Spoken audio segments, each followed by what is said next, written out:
How to verify your identity on ID.me. Hello everybody, welcome back to my channel. This is me Bipin Bisnath and today I'll guide you on how you can verify your identity on ID.me. Now, in order to verify your identity, first you want to open up your browser and you want to head into ID.me. Simply open up your browser and on the search bar you want to type in ID.me and search it. You'll be prompted to the website. On there you want to tap on sign in and you want to sign into your account. Now, once you're signed in, you want to sign in with ID.me and then you want to tap on verify with ID.me when prompted.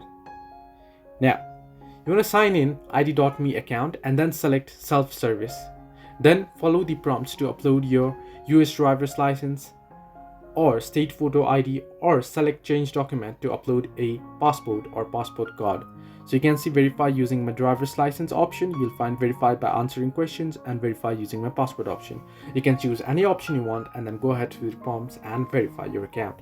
So this way you can verify identity on ID.me. Hope this helped you to like and subscribe and do not forget to leave a comment down below if you have any further issues.